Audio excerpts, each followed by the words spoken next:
queridos irmãos e irmãs, nós estamos no sábado da oitava de Páscoa, e sábado é sempre um dia em que o nome da Virgem Maria se apresenta como aquela que acreditou, aquela que teve fé, aquela que creu.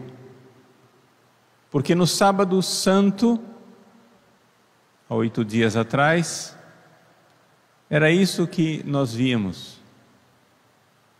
Todos os discípulos dispersos, sem fé.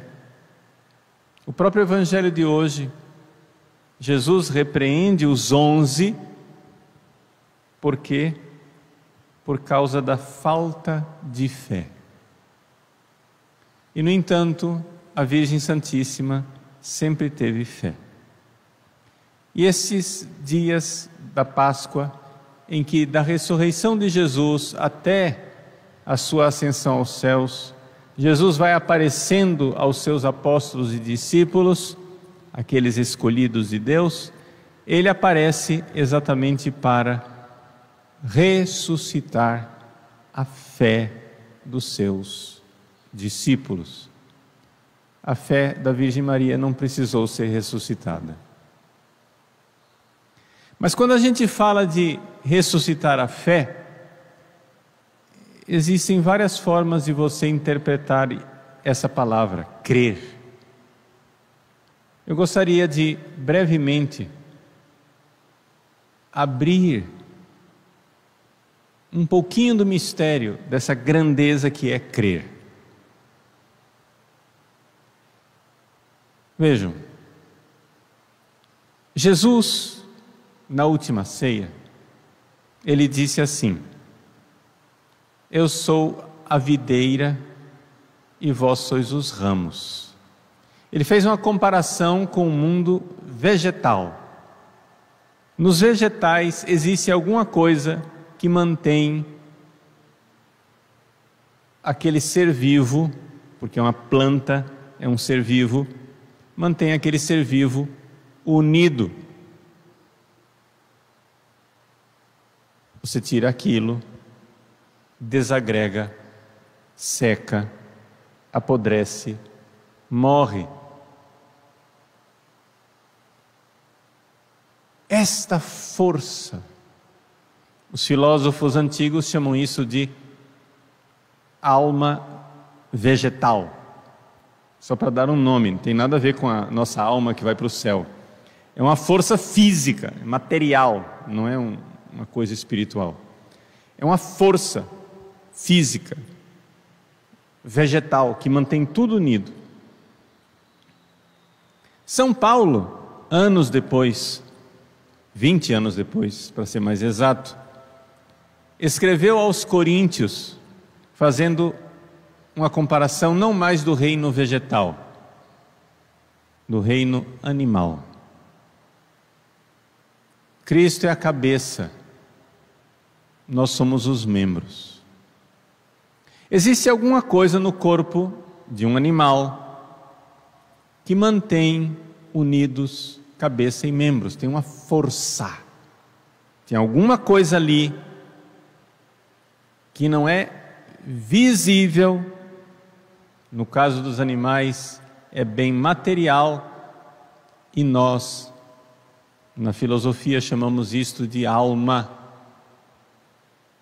animal. A alma animal ela é feita de matéria.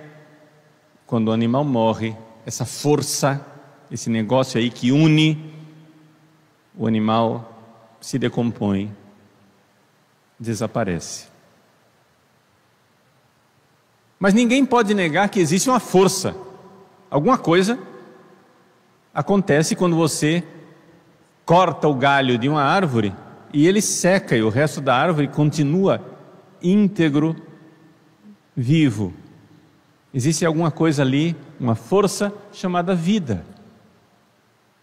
A vida vegetal, você pode chamar de alma vegetal. Existe alguma coisa que quando você corta o membro, a perna, o braço de um animal, o animal pode continuar vivo, mas aquele membro apodrece. Tinha alguma coisa ali que mantinha aquilo unido, a alma animal. Essa alma animal no ser humano, não vou entrar aqui nos detalhes do ser humano, nós sabemos que ela é muito mais do que só uma alma animal, porque o ser humano é capaz de fazer coisas espirituais que nenhum computador, nenhum animal é capaz de fazer, e é por isso que a força que mantém o ser humano vivo, nós chamamos de alma humana, e nós sabemos que, ao contrário dos animais e dos vegetais, não é uma alma material, é uma alma espiritual, natural, humana, mas é espiritual. Quando o ser humano morre, a alma que mantém aquele corpo unido sai, o corpo se desagrega e apodrece, mas aquela alma que tinha uma natureza espiritual, ela não morre, ela não desagrega, ela permanece para sempre. Ao contrário das almas materiais dos animais e dos vegetais. Para que é que eu estou dizendo tudo isso? Para chegar ao ponto mais importante, que é agora. Se a igreja é o corpo de Cristo, se a igreja é Jesus, videira, tronco e nós os ramos, o que está por trás destas comparações, a realidade, o mundo real, concreto, é que existe uma força que mantém os membros da igreja unidos com Jesus. E nós sabemos disso porque quando Jesus fez a comparação com o mundo vegetal, ele disse: tronco, ramos. Tronco é uma coisa principal. Sem tronco, você corta o ramo morre. Se você corta o tronco, morre tudo. O tronco é principal. Cortou o tronco, acabou tudo. Cortou Jesus, acabou tudo. Cortou Judas. Judas era um ramo da videira. Judas pecou, cortou, morreu, apodreceu, saiu da igreja, mas a igreja não morreu. Porque o que mantém e garante a igreja é o tronco, Jesus. Na comparação de São Paulo, cabeça, membros, é a mesma coisa. Você corta uma mão, a pessoa vive. Você corta um braço, a pessoa vive. Você corta um pé, a pessoa vive. Você corta a perna, a pessoa vive. Você corta a cabeça, acabou tudo. Não tem como. A comparação aqui é simplesmente uma comparação para dizer: existe uma realidade principal que nós não podemos deixar de ter, que é Jesus, Deus que se fez homem, a segunda pessoa da Santíssima Trindade, que se encarnou e se tornou ser humano. Sem aquele ser humano, que é uma pessoa divina, não haverá igreja. Não há igreja sem o ser humano Jesus, que é uma pessoa divina. E nós precisamos estar unidos a Ele. O que une os galhos ao tronco, a gente chama alma vegetal. O que une os membros à cabeça, a gente chama de alma animal, no caso do cachorrinho, ou alma humana, no caso do ser humano. O que une os membros da igreja à divina pessoa do Verbo eterno que se fez homem é a alma divina chamada Espírito Santo. O Espírito Santo que é mandado para nós, como o tronco que manda seiva para os ramos. O Espírito Santo que é mandado para nós como força que nos une, em primeiríssimo lugar, atinge o coração humano com uma força chamada fé. Esse é o mínimo de influxo do Espírito Santo para uma pessoa ser membro da igreja. Fé. Os apóstolos perderam a fé. Evaporou. O influxo de unidade com Cristo que os fazia corpo de Cristo que estava ali nascendo, evaporou. Jesus, no entanto, nesses dias, ele aparece ressuscitado, sopra sobre os apóstolos e diz: recebei o Espírito Santo. Como quem sopra sobre aqueles ossos secos da visão profética de Ezequiel, Jesus sopra sobre aquelas almas secas e sem fé, e por misericórdia divina vai ressuscitando, aqueles ossos vão criando carne. Sim, é a igreja rediviva, é a igreja que estava capenga, semi-morta, e que volta à vida. Por que eu digo semi-morta? Porque houve um membro da igreja que não morreu: a Virgem Maria. Jamais, em momento algum, a nossa Mãe Santíssima deixou de receber aquele influxo do Espírito Santo que esteve sobre ela desde a sua imaculada e santíssima concepção.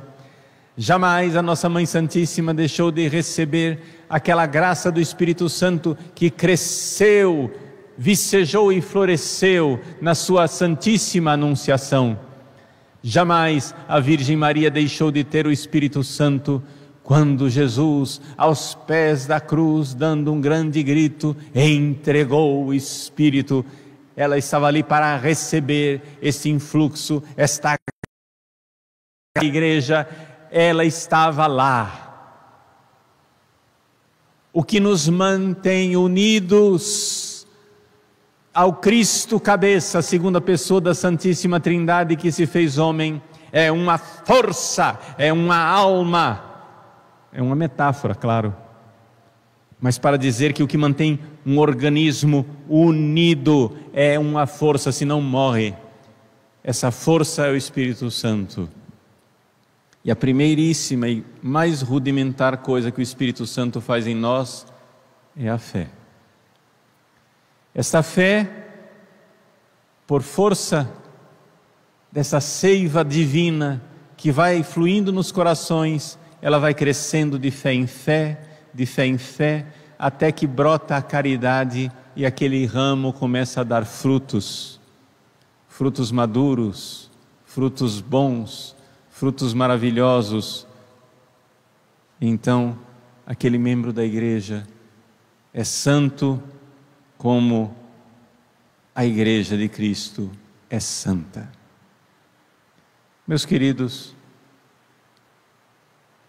nós precisamos aproveitar estes tempos, que são os tempos das virtudes. Os sacramentos são um grande dom de Deus, mas eles não estão acessíveis à maior parte dos católicos.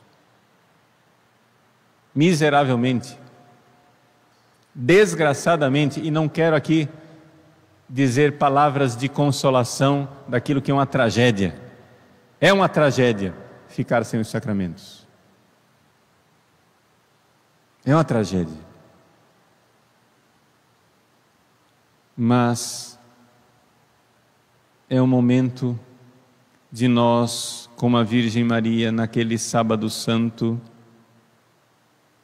que não tinha a presença física do seu Filho Jesus, mas tinha, sim, o mesmo Espírito Santo que lhe foi dado e a mantinha unida no mesmo corpo de Cristo, Igreja.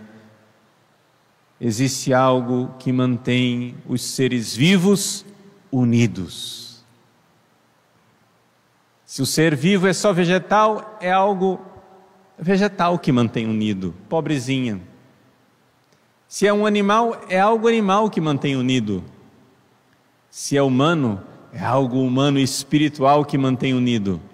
Mas se é divino, é algo divino, incriado, do próprio Deus que mantém unido, o Espírito Santo que derramado em nossos corações nos dá a fé, e de fé em fé faz brotar a esperança e florescer a caridade.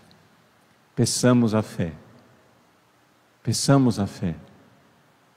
A Igreja vive os tempos em que as virtudes precisam realizar a obra que os sacramentos nos ajudavam a realizar. Muitos não podem receber os sacramentos, eu não estou desprezando os sacramentos, mas nesta impossibilidade, meu irmão, minha irmã, não deixe de exercer a possibilidade de pedir a Deus. Peça perdão dos seus pecados cada vez mais. Peça a fé cada vez maior e você será um membro cada vez mais vivo, cada vez mais unido à divina pessoa de Jesus, Deus feito homem, pelo poder do Espírito Santo, numa igreja que nós temos certeza sofre, mas temos certeza não prevalecerão. As portas do inferno não prevalecerão. Nós não sabemos através de que lutas, nós não sabemos através de que pelejas, nós não sabemos através de que guerras, de que aflições a igreja terá que passar para chegar à sua glória no céu.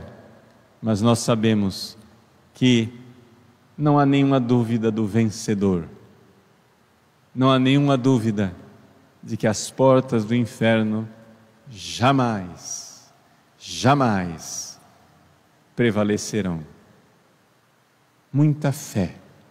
O Espírito Santo quer atingir você e dar a você mais fé, mais arrependimento, mais esperança, mais caridade.